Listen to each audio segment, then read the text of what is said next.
I couldn't complain. Yeah, it's been great for sure. So, all right, man, let's jump into it. Let's hit this injury report real quick. I don't want to spend a whole lot of time on this, Emilio, but I think it is important to kind of dive in. Just a couple of quick notes that caught my eye. Dontayvion Wicks was back at practice, but he was limited. Obviously, he's dealing with the calf injury. And Lukas Van Ness still did not participate. So it may be another week before we get LVN back. But if we dive into this specific injury report here, it's about as good as I can do. That's perfect. Yeah. So Packers side, limited. You had Aaron Banks, Edgerrin Cooper, Matthew Golden, Josh Jacobs, Micah Parsons, Zach Tom, Quay Walker, Christian Watson, Dontayvion Wicks, and Kobe Wooden. All of those were limited. I think it's safe to say outside of maybe Dontayvion Wicks, the large majority of those guys are probably going to play, right? And then when you jump into the did not participate, you had Nate Hobbs, Lukas Van Ness, and Savion Williams. It's a foot injury for Savion Williams. I think there's a realistic chance, Emilio, that Savion will not be out there this Sunday. It'd be nice to get Tay Wicks back, obviously, to kind of help fill in that role a little bit. And in terms of Lukas Van Ness, unless he practices tomorrow or maybe even Saturday, I know we're one day behind in terms of the injury report as opposed to a normal schedule. I wouldn't expect him to play, and I don't think there's any chance Nate Hobbs plays, obviously, with the MCL there. So anything jump off the page there to you on the Packers side? No, happy about Mr. Wicks, Mr. Dontayvion. Let's get him back out there, right? We're missing him, and Christian will take it, time by time. At least you have him limited. You don't need to go full tilt, and yeah, I'm not too mad at the rest of that. Really, I'm happy that McManus is full. I'm sure that would make our boy Tim happy as well. Make sure that he's in good shape, and you really only can tell. I love Matt's response on his interviews. Like, well, how do you know Brandon's good? Well, I see him every day in practice. Like, right. How do you know he's good? That's fair. I mean, that's the truth. So I just like that he's straight up with it.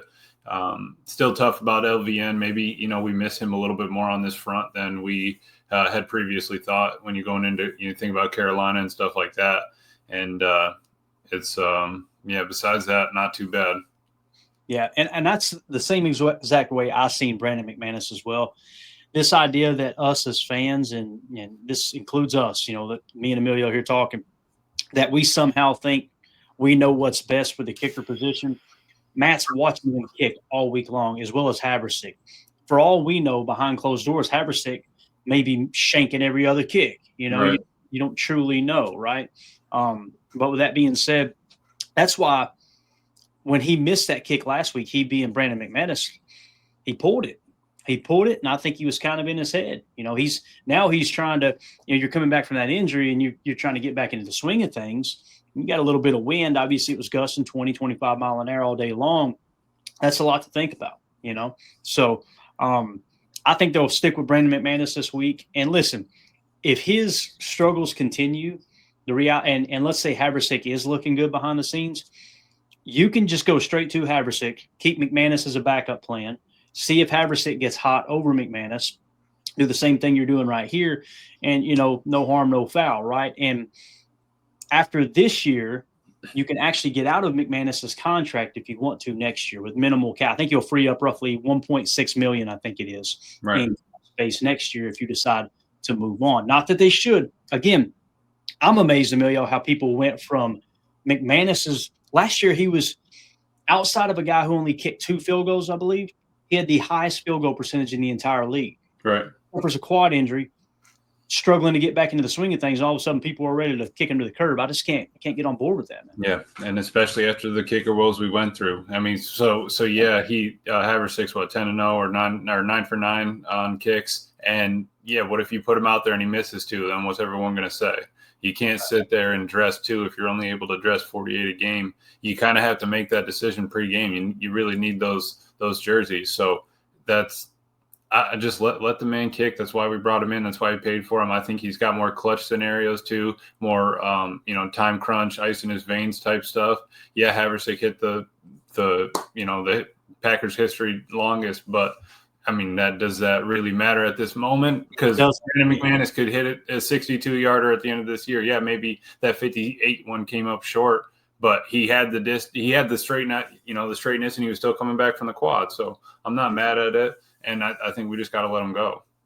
Yeah, absolutely. Chris the Casual Win says McManus was stone cold last season. He really was, man. He was. So that's why I'm like not so quick to, kick him to the game. And that's the thing too, is all the experience that he has kicking in big games and whatnot, right? And here you got Habersick, who, go look at his career stats, right? It's not like they're, wow, that's world beater numbers. He's off to a great start this year. Obviously, in filling in, he did his job. But to just assume that's the kicker he's going to be moving forward, I think it's a bit of a stretch. So let's jump over. Good thing, real fast before you go, the only good thing is Matthew Golden. Don't see his name on that list. When he went down for that diving catch, he was out of the game the rest of that game. So I'm glad that I'm serious. I'm sorry. He was limited. Wow. No, but your sentiment, it's spot on anyway, Emilio, because Matt LaFleur talked about how they kind of expect it, the vibe I got, they expect him to play. Right. So and with Dontayvion being out, maybe you're on him a little bit more. I read that 3 times. I literally missed his name each time. I don't know how I did that. Dude, it's such fine print, I can barely see it, but it is what it is, right? Philadelphia Eagles side, all right, full participation. Saquon, then you've got Jacorian Bennett. He's a cornerback. A.J. Brown with the hammy. He was full participation. Some people were worried if he was going to play this week. Willie Lampkin, you remember that name, don't you? Oh, yeah. Guard/center. He's got a knee and an ankle. He was full participation. And Nolan Smith, outside linebacker with triceps, full participation. Now, in terms of limited, Adoree Jackson, cornerback, he has a concussion, so he's still in concussion protocol, I would imagine. And then you've got Moro Ojomo, if I'm saying that right, defensive tackle, concussion as well. He's limited. So those are your limited players. And then, of course, Cam Jurgens, their center.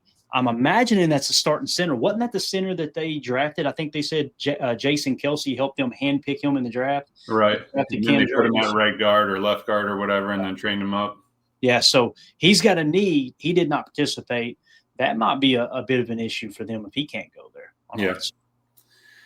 Shorter list and only a couple that you really need to pay attention to. Like you said, the center. And besides that, really just center, I would think. I mean, you have Adoree Jackson out of corner, but they were talking about how Quinyon Mitchell sometimes follows players. And I'm over here, who's he going to be following on our end? But do they need another quarter? They got Cooper DeJean back there. I mean, they have secondary help, so I'm not too worried about that. Really, just the center inside. But Willie Lampkin, real quick, 168.4 on our board. He was a wrestler and had way undersized, right, Emilio? Yeah, way undersized. Yep. How's he grading out? Do we have any idea? No, I can pull him up though. You go ahead and keep talking, or you can pull him up. Actually, I won't put it on the screen, but I've got it right here, I think. Let me just kick this over real quick. It's going to throw everything. Never mind. Look it up, Emilio. What the hell are you doing over? You're not doing anything. No, you're right. I'm on it. So I love what Respect Orange says here while you're looking it up. He says, Moro Ajomo. Thanks, Clayton. My furniture's floating in my room now.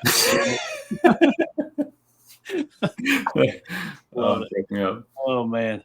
So, yeah, if you guys remember, Willie Lampkin was very, very undersized. Did he play at Wake Forest? North Carolina. UNC, right? Yep.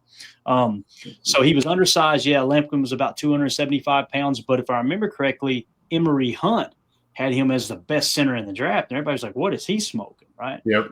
What's he grading out to? You got it there yet? Any idea? Our boy Lampkin is oh, man. There he is. They have him at center right now, actually. Right. That's what I expected, yeah. But no, they don't even have a grade for him, I don't think. Okay, so has he not played, maybe? Is that what it is? No, I don't see any snaps or anything. Okay, so he's just kind of in the backup role, it sounds like. So gotcha. Okay. So maybe he will kick in the center if Cam Jurgens can't go in this game, right? Mm-hmm. And he actually says he was a free agent too. Los Angeles Rams picked him up first and then ended up in Philly. But again, Philly's moving a lot of pieces around over there and they know how to build in the trenches. So yeah, absolutely. So there you go, guys. There's your injury report for Thursday. Thursday is going to be like a normal Wednesday, obviously, with it being a Monday Night Football game. So we'll get the second injury report tomorrow. Saturday will be the final with the game status designation. Let us know in the comments if you're watching this video back later. How do you feel about this injury report? Are you worried? Is there any players here that you think that we maybe aren't as worried about that you think might not play come Monday night against the Philadelphia Eagles? And also make sure you hit like, subscribe, click that bell icon so you're notified when we go live here in the future.